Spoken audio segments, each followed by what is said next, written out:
Hi, I'm Nancy. And I'm John. We are J&N Travels. Today's J&N Chatter is going to be you helping us decide if we're going to take a group cruise or a non-group cruise. We've taken all our cruises basically with family and ourselves, or immediate family or extended family and ourselves. We've never really thought of taking a group cruise because we can do stuff when we want, we can eat when we want, we can drink when we want, we can sleep when we want. But watching these group cruises over and over again on the YouTube channel, it's kind of excited us about maybe doing a group cruise. The fun of hooking up with a bunch of people that you kind of know as friends and drinking with them, maybe eating with them, especially doing some excursions with some of them. Yeah. Seemed like it might be a whole different way of doing a cruise. Jump in whenever you want, Nance. I'm not sure how you feel about that or what kind of input Well, you I want think to it give. will be fun. We've done cruises in the past with family, and it was kind of fun to hook up with them during dinner time or hook up with them for a specific excursion. And I like that. So that's with family, but it would be interesting just to meet new people and make new friends and, hook up with them maybe for an excursion and get to know them even better. So yeah, I'm up Yeah, for beyond the cruise, right. maybe I'm up for a group cruise. meeting them aside from the cruise, because Yeah. the irony that we're finding is we have quite a few friends, but it doesn't seem like we can find many couples where both the husband and the wife want to take a cruise. It's Yeah. amazing the stigmas that people have against cruises. And I don't think we found one couple yet that's ready to jump on board. So this would be an opportunity for us to get together with some people that We know already love cruises. you're right, exactly, and actually compare notes and stuff like that.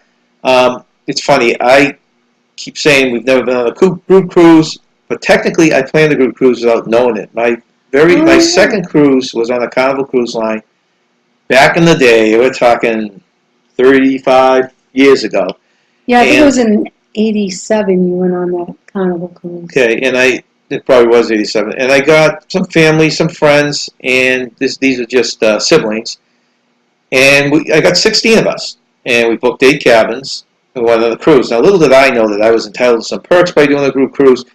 About halfway through the cruise, I got an invitation that I was invited to the captain's table because I was a group cruise leader, and that was a lot of fun, but I guess there were a lot of other perks we could have done beside that. So that gave me a taste. And the thing I liked about the group cruise was that you wouldn't have to hang out with 16 people for the whole cruise. Right. If we went to the casino, there'd always be someone there. If we went to a show, there was always someone there. Any part of the ship, you could go and sit with someone that was in your group. And it was fun. You wouldn't have to spend the whole time with them. You could watch a show. You could have a snack, have a drink, and then you can move on and do something else, and they can move on and do something else. And I look at the cruises today as kind of being the same thing. I know some of them are structured, and I don't have anything against those either, because the structured ones, boy, it'd be nice not having to do all this pre-planning, letting someone else do all the thinking for me. So that's nice in its own right. But it would also be nice going on a group cruise where you did some things with people and did other things on your own. Getting back to just Nancy and I going on cruises, we've just planned everything at our own pace and nothing scheduled.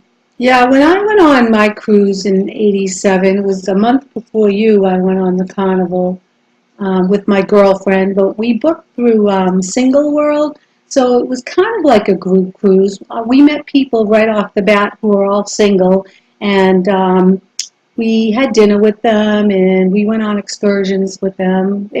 And it was fun because we had we met a lot of people right away, so I did like that.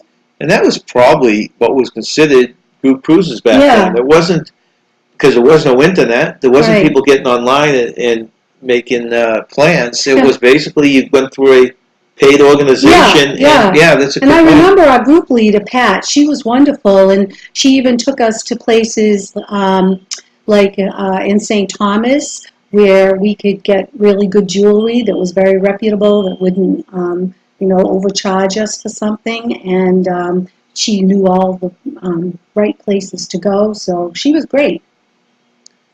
Yeah, so I guess there's something to be said. I guess there were something that you would call group cruises in the past. Yeah. Back in our day, they were just called by something different. They were definitely organized by something different. So we each got a taste of a group cruise. Yeah. So we can't say we never have. Nowadays, our last few cruises have been either immediate family or just us. So we got a taste of that. And I really think that I would enjoy getting involved in one of these group cruises nowadays. It's just that the problem we're finding is no one leaves from the East Coast. Oh, yeah. Number one, everything's from down south. Yeah. And number two is that the cruises aren't long enough. We like to go in the fall and do anywhere from a 10 to 14 day cruise. And I have not seen one cruise even down south, because we would contemplate flying down south if someone offered a longer cruise. So if anyone knows a group cruise out there that's either leaves from the East Coast or is 10 days or more down south, please post a comment. If anyone has their opinion, an opinion to sway us one way or the other on the group cruise or not group cruise, please post a comment. Do you have anything else to add to this, Nancy? No. No? So I guess we covered our feelings on it. Interested to see what you have to say. And thank you for joining us. And remember, stay young and have fun.